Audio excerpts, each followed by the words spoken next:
So kung aka mo mga Bible na sa Isaiah 49:1, pamati ka nako o kapuluan, o patalinghog kamong mga katawhan nga ana ato sa layo.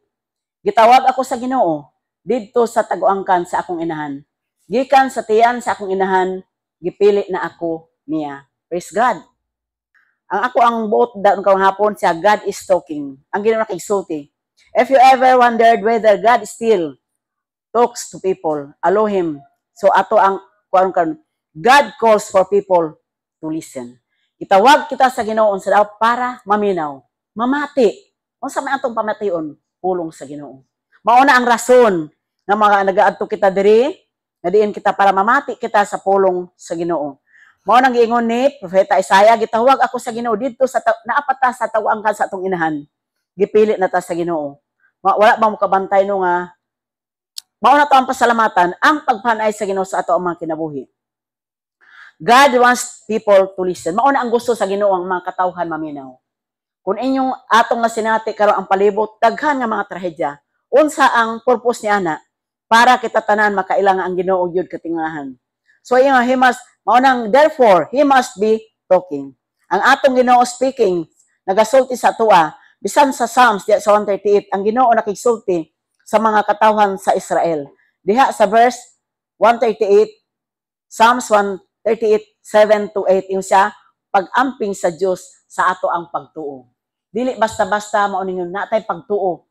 Kisa atong gituan ang ato ang buhi nga Dios. Tungod kay nga atong Ginoo buhi kanunay ang ato ang paglaom diha kaniya. Mga igsuon wala daw tawo ang siyang paglaom ko ang paglaom diha lamang sa ato ang buhi nga Dios. So karong hapon ingon niya for reason he speak upat ka rason. God desire number 1, God desire to have fellowship with us. Mao ni ang pangandoy sa Ginoo nga makig-fellowship siya kauban sa atoa. Mao ni ang desire sa Ginoo. God desire to have fellowship with us. His most precious creation. Kita ang pinaka bililhon nga iyahang gi-create kita nga mga katawhan. Pasalamat ta sa Ginoo. Na ako nabasahan ba sa usa ka ilustrasyon. Unsa daw ang imong bation kung kita tanan pareha ta tanan gitsura? Tanan ba? Pareha ta gitsura, pareha tag nilakwan, pareha tag tingog. Dili daw nindot puy ang kalibutan sumod. Pero wala ba ka nakabantay no? Praise God, na apoy mga taas og ilong, na apoy mga gagmayng mata, kanang tanan gapadayag nga ang atong Ginoo katingahan. Nag-adto ko sa Davao, na ako sa terminal, na duha ka batan-on nga naglingkod ba sige siya discuss siya bye. Basta gwapa imong mama bay no? Gwapo po imong anak. Ay di ko mo tuo bay ingong isa. Ang amo laging silingan, perting ko pa sa inahan. Murag artista, nganong malagi mga anak, mga pangit lagi. Dugay kay sa nag-discuss. Ngano ka bay no? Akong papa pud bay. Pangit kaay niya, ako bay no, gwapo lagi ko. Sige pa may nasa kay dugay pa masakyanan. Ako lang silang giduol, mga batan-on man to sila. Dong diha gyud padayag ang gahom sa Ginoo. Pareha ba tagitsura no? Maamis jud ta sa kaisa Ginoo ba?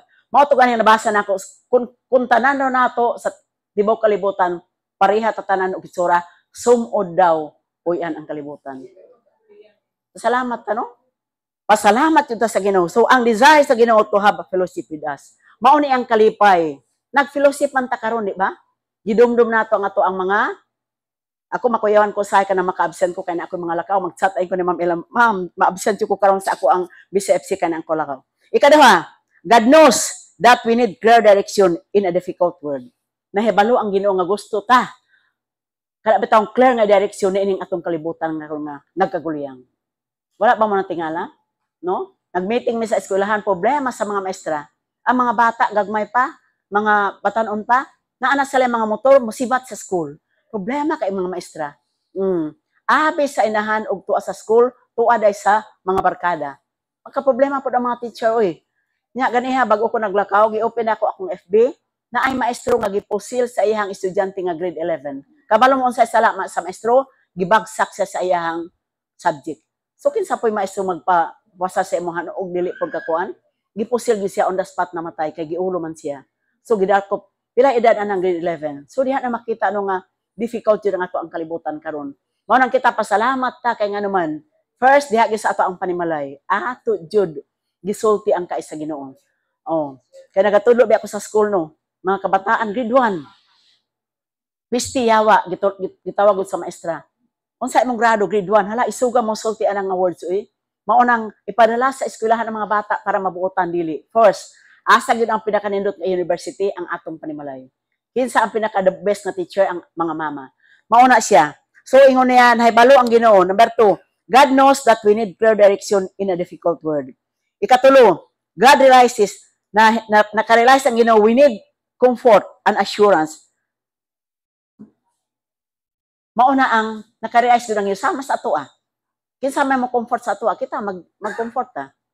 Kinsa imong duolon panahon nga problema. Ayaw pagduol sa dili mga magtotoo, no? Nagka-problema kasi imong asawa. Unsa lang itambag bulagi na. Pero sa mga magtotoo ayaw ang pui, di ba? Nindot mo duol sa mga magtotoo. Kay nindot ang ilang mga advice. Mao na ang Ginoo daw naka-realize na kita gusto ta og kanang comfort ug assurance. Salamat, no? Kaayro na gitay assurance, datay kasiguruhan diya lamang sa Ginoo. Mao na ato ang pasalamatan, our God is real. Ang atong Ginoo dili siya fake, no? Dili pa sa uban nga mga pagtuo kita, mustan jud tang atong ginubuhi kay nga naman una sa tanan kita nakasinati. Nakakita jud ang Ginoo ni ana. Magpasalamat pa kay ingon amazing kay Ginoo. No tinuod jud na gahapon naguli mami sa balay. Pag abot na mo sa amo ang balay, hawa mi alas 7, abot mi sa amo jud alas 9. Nagbaba nako. Tingala ako kay naa si Pastor Kin sa isduga ang kuan kay nakita jud kog bitin katong yang motor. Nawala man minuto, nawala ang bitin. Niingon dayon ko, hala, basig nakasulod sa motor. So wala ang gibiyaan na mo. Alas 9, pagka alas 11 ato siyang takol. Pag subida niya sa Nisido, tingali na initan ang bitin. Tingali na si Pastor King, kaya na nagtilap-tilap sa iyang, diri ba si ang kamot nga paspas, kaya balik na niya, kaya maututag matanaw, alas 2, alauna imedya, ko balik tayo. So paspas kaya na. Tingali daw siya, kay naisig kuhit na. Ang dila dahil sa bitin, kainit naman ang kanang gasolin, ang ano, nigawas di ay siya, yung gikuhit-kuhit si Pastor Kin. Basta si Pastor Kin siya, maigani kaway nagsunod, kaya nga naman, narungway daw siya si ang kataranta, malahiman mo ang bitin, sige nagtilap-tilap sa imuhang ko. Nakaingon siya, ay, thank you Lord. Di ato makita nga, nagkinangay yung mga assurance, di alamang sa Ginoo. No?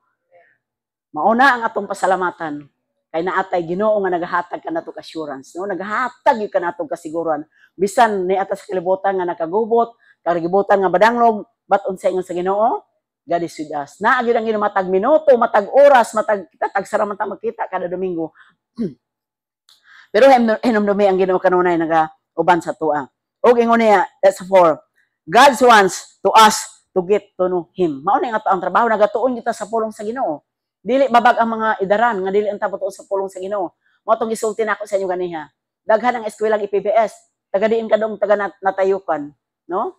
Nya nagper-meeting mo magikumot akong heart papastora ba ako akong asawa naasay kanang sis sa tutoy gibiyaan ako niya gagmay para ba ang mga bata gibiyaan tungod lang kay nagtuon sa pulong sa Ginoo diha sa Muan. Imagine mo na apoy taga Araka na taga Antipas. Mauna ang gusto sa Ginoo nga kita mas makailag yun ta sa iya kanang tindugan jud nato ang atong Ginoo, siya ang nagahatag natong assurance, siya ang naga-comfort sa tuwa. But how to do it, sa ato pagkahibalo nga ang Ginoo nagsulti sa ato. Ang Ginoo how do we know when God is speaking to us? Sa ato pagkahibalo? Naiupat, no? Sa first, through His Word. Pinaagi sa mga pulong. Kung nagabasa ta sa pulong sa Ginoo, ang Ginoo nakigsulti sa ato, pinaagi sa mga pulong. No? Kita nga himasa, na mga time, tagaan yun natong panahon ang pagtuon sa Bible. Ako, basta magbasa ko, gagunit ko Bible, gagunit ko ballpen. Ibutang na ako ang pizza, ibutang na akong oras, para matandaan na ako, sa ganit kong ibasa. Ingon niya, makahibalutan ang Ginoo nakigsulti sa ato, pinaagi sa mga pulong. Kita mo ater tag words nga to sa Ginoo makigsulti, ang Ginoo nakigsulti sa ato, pinaagi sa iyang mga pulong. Ingon sa dinhi, nakigsulti, ingon niya, through His Word, the foremost tool. Mao ni ang ato ang hinagiban. Atong hinagiban. Mao tong iyon ako sa mga pastor sa Muan. Kami sa Muan na may balaod. Pag mawali ka sa Muan, Bible jud imong gamiton. Dili mi conforme nga cellphone ang kasagaran kar magwali sila, no? Kanang cellphone. Naay usa ka pastor nga na-insulto siya nga, let's open our Bible. Na may nagsimba nga Amerikano, excuse me, that is not Bible. iPhone man na, ingon siya, katong nagwali. Kay iPhone man ang gamit nga kuan. Dinaagi siya mapulong. Wala man goy holy cellphone, Holy Bible. Ang akong punto diha kana bitaw magwali ta Holy Bible. Bisan sa mo ka nagatudlo mi sa mga eskwelahan, di gyud namo buhian ang Bible. So mao to ang usa ka rason nga ang Ginoo makaingon ta nga ang Ginoo nakigsulti sa atoa pinaagi sa iyahang mga pulong. Through the Holy Spirit, who witnesses to our spirit. No pareha tag mga espiritu. Unsa gani ang bunga sa espiritu? Makita nimo usa ka tawo bisag anta mo singgit. Pastor ko, pastora ko, makita nimo ang bunga sa Holy Spirit sa kinabuhi. First unsa man? Unsa kay ang bunga sa espiritu? Kalipay, kalinaw, di ba? Pagka mapaubsanon, makita na siya. Ang last unsa ganito? Self-control. Mao na to ang pasalamatan no bisag kanang kasukuon na kaita, kaluguton na kaita, kanang makarealize gud ta nga salamat Lord kay naa jud Holy Spirit. Katong August 5, nag-study man ko ato kay kuan kining ang amo alas 8 man devotional. Alas 9 study na may tanan. Na may silingan nga nag-away. Gitay man ako ang ilang away gikan sa alas 8. Kusog kay ang lalaki gabukbuk sa lahang bungbong, tibok barangay nakadungog. Pag sulti sa lalaki mo, sulti po ng bahay, singit na po ng bahay, di itay man dyan ako alas 9. Hulat mo ha, alas 10, kay mugawas din ko kay, di ko consider sa ako ang, kuan ako ang gistadihan. Hangto na gito alas 10, nagawas na dyan ko. Brad, dala mo ko flashlight, hinay-hinaya inyong away, kay 10 oras na ni alas 10. Mas di kusog pag yun. Wala man, tayo man na po na ako. Alas 11, kung mugawas na po alas 11. Kusog yan pa lang tingog hala alas 11 naman ako naluyan ang ilang mga anak naghila po ang mga anak nga gagmay ka nag-away gud ang mama ug papa pasigo pa to sila ng mga panihapon ako na po Brad hinay-hinay sa away kay alas 11 na 10 oras sa inyong away sa mas ni kusog pag ilang tingog kay nagdala man ko flashlight kung kabalo mo bago ba ako nakaseminar tong Lunes ang silingan nga sabaan pwede daw i-report ako na sa Bausi naatay naagyo tay mga balaod 10 oras isingit man ka iba barangay gisingitan man ko niya pagkalunes nag-adto mag-atubang may ugma sa kapitan so wala man ko ang ako ang tason ako ingon ko sa balaod di man ko manghilabot sa inyong away bat ang ako ingon ko kana bang 10 oras mao to disturbo mao dili ako manghilabot sa inyong awayan ingon mao man to ang right nga proseso kay nga naman kay kun ako ang muduol sila basig may puruhan nga away jud ko niya salamat kay ma-feel na to ang bunga sa Holy Spirit sa ato ang mga kasing-kasing. Kay naghuna-una na jud ko magbato mo kulit at ako bato dili no. Lisod tong magbato Lord kay basig maigo to yung mga anak sa sulod sa balay. Wa na jud ko Lord.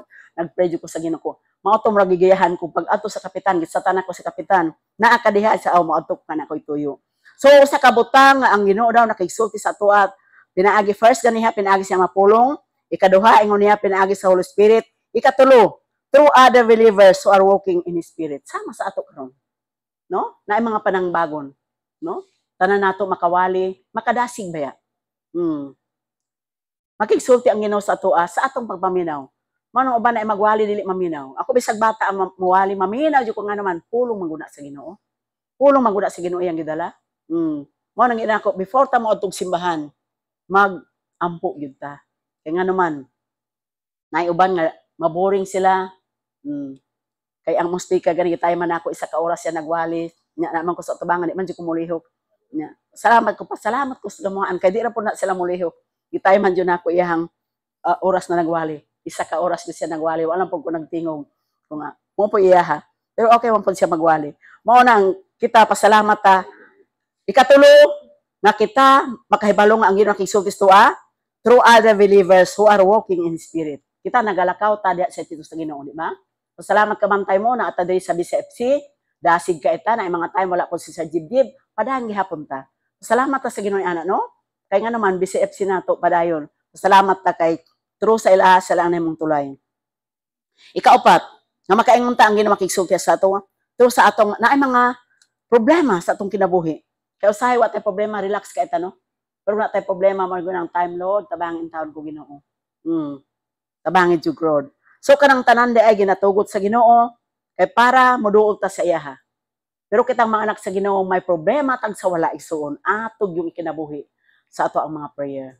Moduol gid ta sa Ginoo kay nga naman. Mao to gani among topic sa among Sunday school about prayer. Nay nang utanas ko ang anong sige man tag-ampo. Kabalo mo nganong sige tag-ampo ang atong kadaugan karon dili maugma. Bantayan ninyo? Di ba? Naay mga time nga nindot tagtulog pakag-adlaw na natay gibati, wa tay control. Wa kita kabalo. Ginoo rin hebon. Pero kay magpray ta, kada bang Hapit yung ko na diskusya.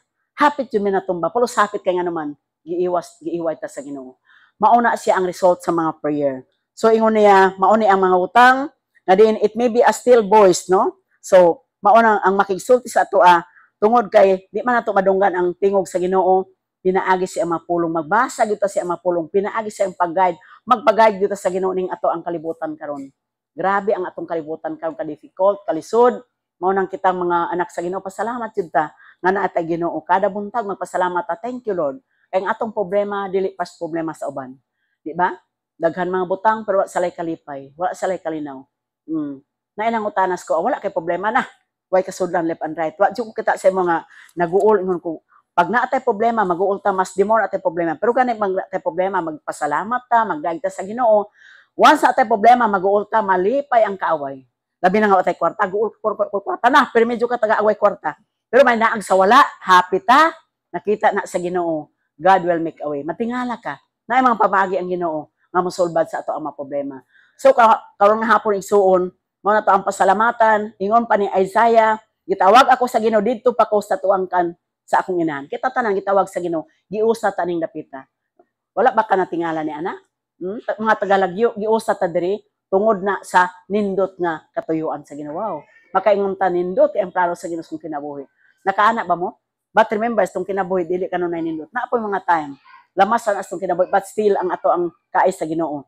Gikan sa tiyan sa akong inahan, gipili na ako niya. Praise God. Dili si Sir Jibjib ang nagpili sa inyo kung dili ang atong Ginoo. Giusa ta diri.